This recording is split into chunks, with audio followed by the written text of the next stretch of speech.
Hi. Hi everybody. Welcome back to my channel. Today's video is going to be a little, well, to be quite honest, it's going to be very raw and very just real, and me speaking the truth that I have lived. And I'm doing it in the car because the car is very significant. But this video is along the lines of what I want to do with my channel, and just to do with my whole life. I have the inner drive to help people, like with fitness or nutrition, but also I want to take experiences that I've been through in the past and share my life and what I have accomplished, but also what I have made it through. I want to be a light for people going through a dark time, because I know exactly what it's like to be surrounded by a darkness, depression, anxiety, suicidal thoughts. I want to help someone, and anyone, if anybody feels represented and feels that they can relate, that's all I would like to accomplish. I don't want people to feel sorry for me, or that's not what I'm looking for. The only purpose that I want to share this for is to help somebody that is struggling and that is experiencing a similar situation, and to know that I've been there and it'll be okay and you will make it through. And yeah.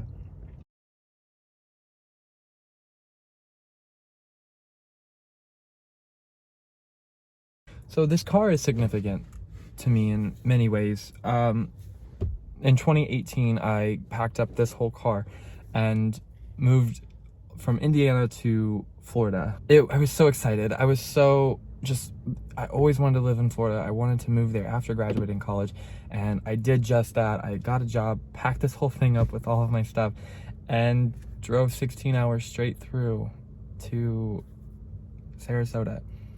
And this car was filled with all of my aspirations and dreams and happy thoughts and feelings, and it completely had another moment in my life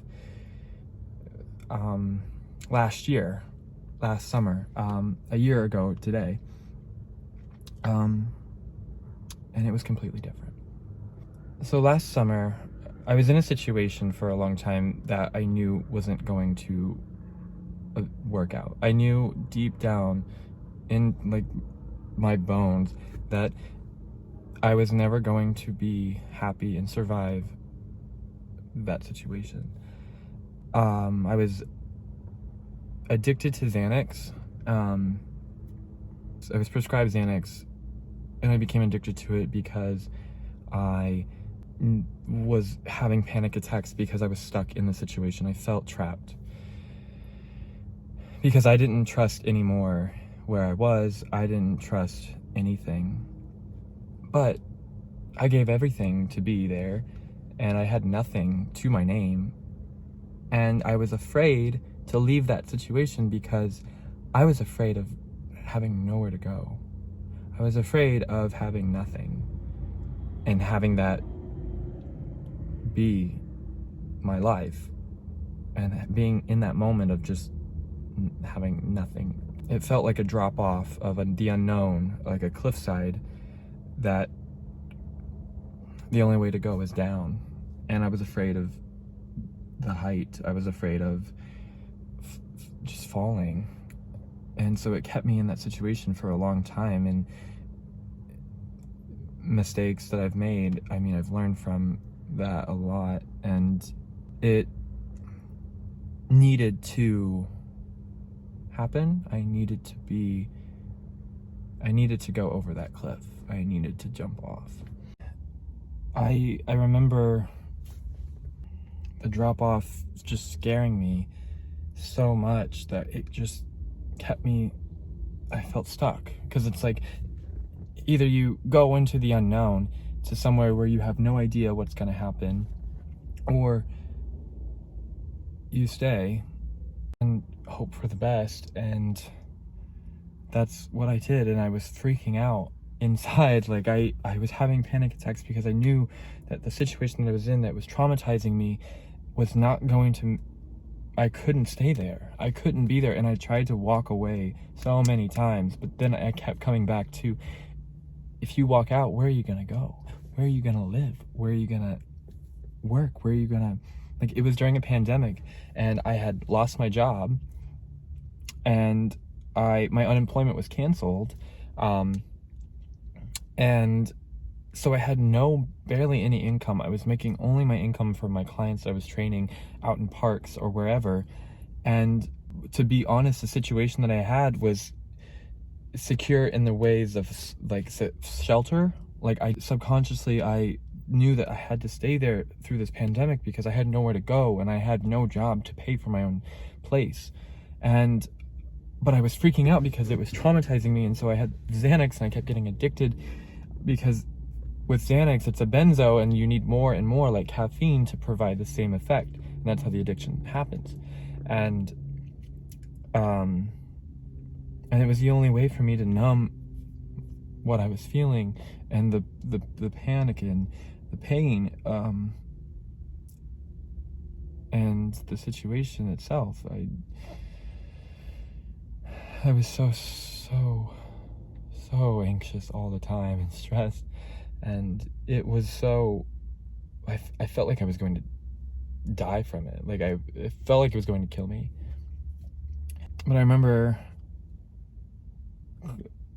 my friend Charles, I'm so grateful for, because in hindsight I needed to be pushed off of that situation, and I needed to fall, and I needed to hit the ground at rock bottom. That had to happen, because I was never going to do that myself, because I was afraid and I had that fear.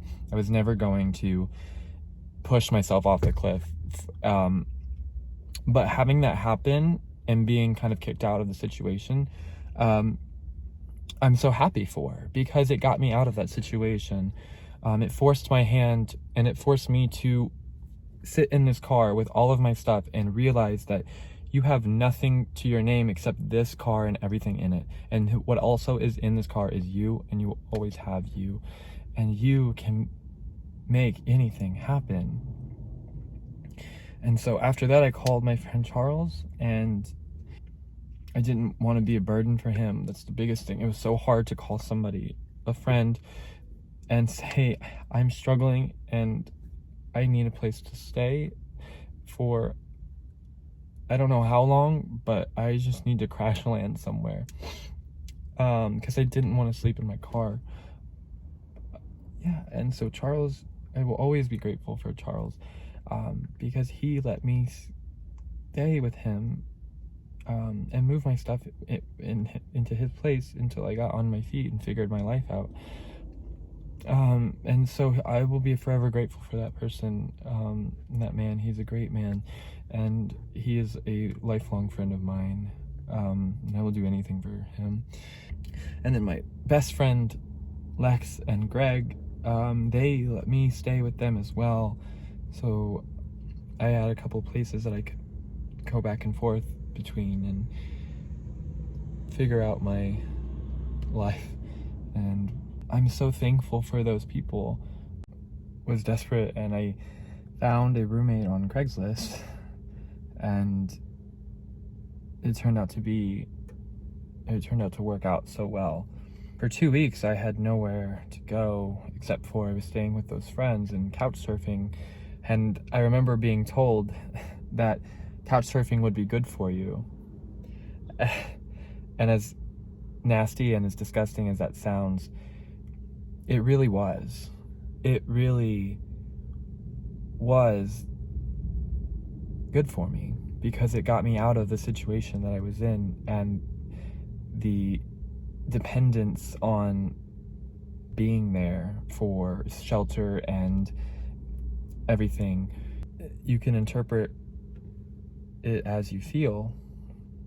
I'm so happy and thankful that I was homeless for those 2 weeks and had nowhere to go, because it helped me going back to walking off that plank and thinking that I was going to sink off of that like drop off. It was the sink or swim moment that I needed to be the person I am today, and to get ahead in my life, and to feel happy with the life that I'm living, and not addicted to Xanax and to medicate myself to be in a place that is toxic and is traumatizing me every single day. And so I'm so thankful for last year, even though it was one of the worst things that I've had to deal with on my own, because I knew my mom told me I could go back to Indiana, and that was like last resort. Like I've come too far to come all the way down to Florida and then to go back to Indiana. Like it just was, I've come too far to give up. I felt like that was giving up on myself and my dreams, and I was not going to give up. I just don't give up. I don't do that. I was going to figure it out, because I knew that I had me, and I can do anything that I put my mind to, because I've proven that to myself before by moving to Florida. Like I can make things happen for myself, and I don't need anybody to provide anything for me. And it was so hard to have no job, no unemployment, because it was canceled mistakenly, because Florida's unemployment sucked. I knew once I got through those 2 weeks of crashing couch surfing, and got into my new place, that's when I felt so relieved. Like I felt like my life I was starting over, and I was starting this new beginning, and it was the place that I needed to be. And don't get me wrong, it was hard to make money in a pandemic as a personal trainer, having nothing for me, using all of my money and savings to get into my new place. And I hustled so much. Like I joined this BNI group to network and to get involved with Tampa, and I just kept making steps forward. And what was really hard and what really sucked was feeling so alone, because everybody that I thought cared about me didn't respond and didn't reach out, and I heard nothing. It was like nothing, silence from the people that I thought I had a more deep relationship with, or a more caring relationship. If it was them, I would have reached out and asked how they were doing, and I didn't get any of that from the people that I was surrounding myself with. Honestly, I think that was one of the things that broke my heart, was feeling so alone and misunderstood. The handful of friends that I had were really crucial for making it through, and my clients, some quit responding to me and some stopped talking. It hurt because I felt like I didn't do anything wrong to deserve to be like ghosted. The clients that did stay with me, and the friends that I had, the handful of friends that I had, their love and their connection and their care and compassion for me as a human and individual, that is what got me through a lot of depression. The people that were checking on me and making sure that I was okay, those people mean the world to me, because they were what saved me from my depression, from not having any money, not having any place to go. I was very depressed because of the situation that I was in, and that was the situation I was afraid of to start with. But having that support system that I did have, the people that did come through and who show themselves as true friends and not just friendly people, those people were the people that I was able to confide in and to just talk to, and just have somebody listen and care to listen. My family back home, they knew what I was going through, but the distance was hard to talk to them about everything. And I have a problem with saying, oh, I'm okay. even when I'm laying in bed for 4 hours straight, trying to convince myself to do something, to get up and do something. But I remember one day I thought to myself, you can either lay in bed all day here and do nothing and ask yourself why and how and when and where, or you can get up and make it happen, because you are the only one that will make it happen. You are the only one who is going to get you out of this place and into the next. It's going to be you that climbs the mountain. It's going to be you at the top of the mountain. It's going to be you that climbs the next mountain. And I had to realize that nobody is ever going to do anything for you, and nobody really has your back like you do. You are the one who has to keep moving forward and keep making those steps. I think the beauty of that whole situation last year is that I know how resilient I am and I know what I can do. Getting out of that situation was the first step to get back to the Clay that I remember, and the ambition and the drive and the fun and the outgoing, just me, because I was so lost and I was so just changed. Like, I felt like I wasn't even myself anymore. Really was the push, the fall that I needed to hit the bottom and hit it hard, and to be able to build myself off of that, and to build a career and to build a business, and just to know that I did that all on my own. I clawed myself out of that hole that I fell into, but I needed to, because there was no way for me to grow and to be the person I am today without having that struggle. And I'm so thankful to have struggled. I'm so thankful to have those 2 weeks of being homeless and to couch surf, and to hear that couch surfing would be good for me, and to hear that my feelings were interpretations, and that I needed to just get out and run as far and as fast away from the situation that I was in, because it was so toxic and so negative for my survival, that I am so happy to have learned what that situation is like. And now I know what choices to make and what choices not to make, what people truly care about you and what people just truly care about saying hi to you. One of the stupidest things of last year with the whole unemployment thing is I had filed for unemployment when the whole pandemic happened, and then everything was fine, and then all of a sudden it was denied and it was dismissed as canceled. And the Florida unemployment system sucks, but trying to call them and get on the phone and ask why took a 7-hour phone call on hold. And then they told me that an employer denied your income. And I was like, what? And so apparently one of my employers denied the income and denied that I had claimed income, and denied unemployment for me. And so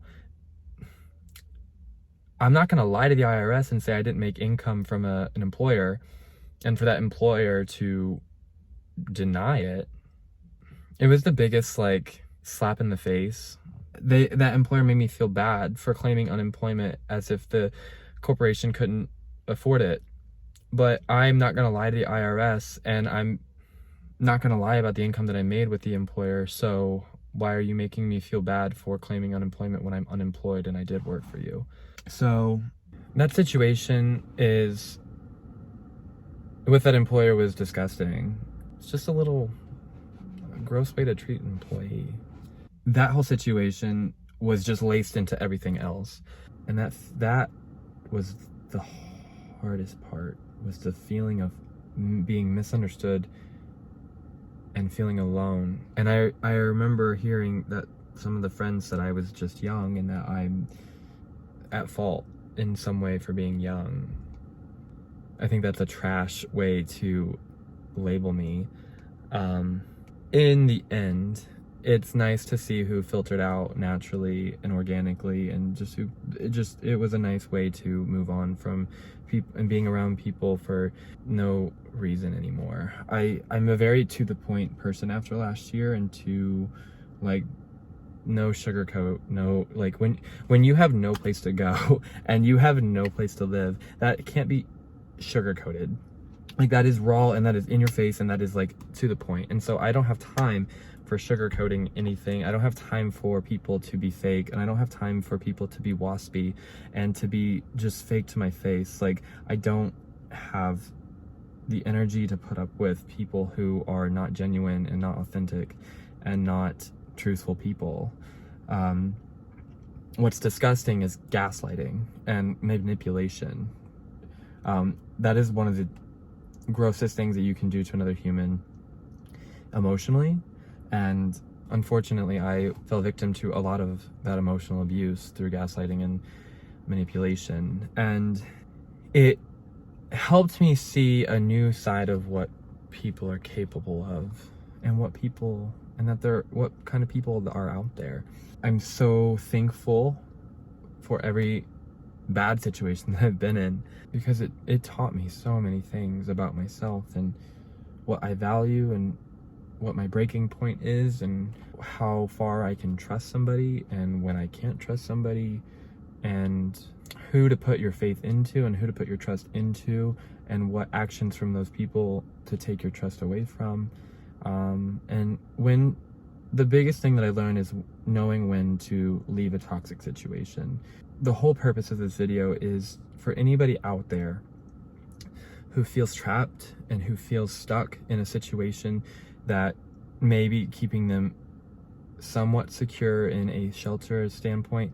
You're always going to be okay, and the drop off of what you're afraid of or what you're scared of is very scary, and it's very hard to swallow that pill of being alone or being on your own or losing a lot of what you have and being broke. But nothing is worth your energy and your light, and nothing is worth being in a toxic situation that you medicating yourself for. Nothing is worth your happiness or your light, and nothing should cost you so much anxiety and so much just depression that you have to stay there. There is a crisis hotline that I'm going to add to the description of this video. There is a suicide hotline. There's a Trevor Project hotline. You can call all of these different places and you can talk to somebody about the situation that you have going on. And if you are medicating yourself like I was, is a hotline for you to call to help for someone to help you. And therapy is going to be the number one thing that you'll need to get through a situation like I did. Don't let anybody ever tell you that your feelings are interpretations, and don't let anybody ever make you feel invalidated and gaslight you, for you don't believe your reality. And you don't have to stay in a situation that is costing you your sanity, your life, your happiness.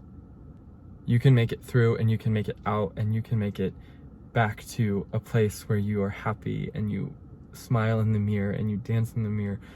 And I hope that if this video reaches one person and it helps one person get out of a toxic situation, then I will be fulfilled. I don't ask for anybody's sympathy. I'm not asking for someone to feel bad for me. There's a lot more people that have had worse situations in their life than I have. And yes, last year was rough because of COVID and the pandemic and me not having anything. I'm just here to promote and to bring awareness to crisis hotlines and crisis situations and emotional abuse. But I'm so thankful for everybody who helped me last year.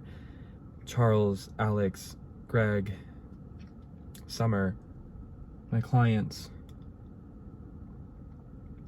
the people that were there in my life last summer, and the people that cared to talk to me and to ask me how I was doing, and the people that cared to check up on me. You meant the world to me, because it made me feel like I was loved and that I still mattered, because I was struggling with that feeling every single day, every single morning.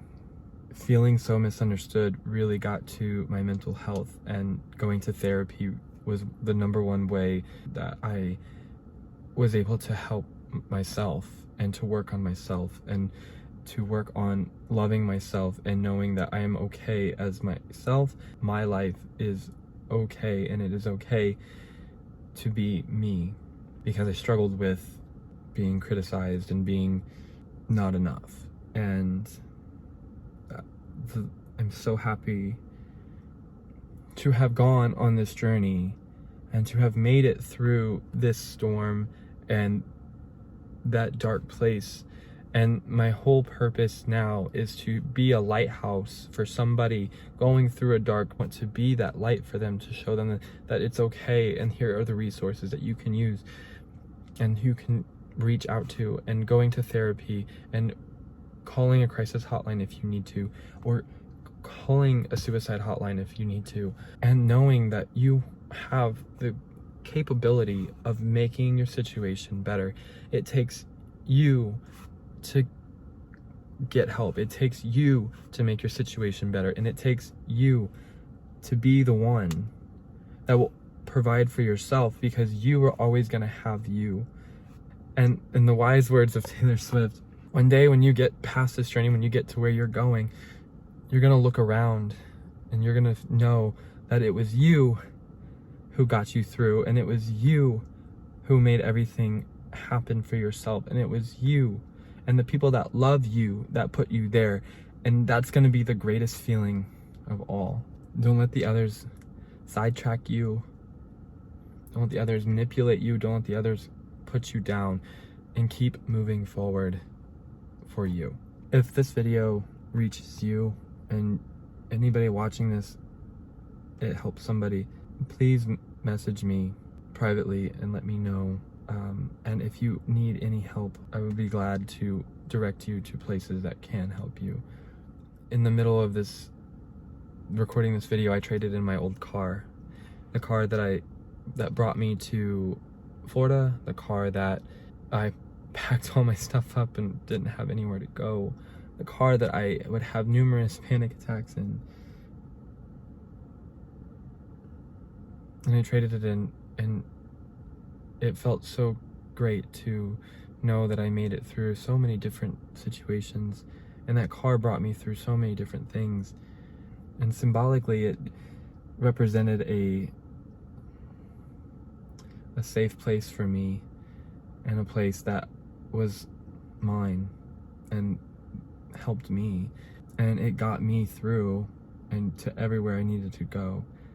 And so I'm so thankful for all of the situations that I've made it through, because I wouldn't be this strong today and this mindful and aware of who I am.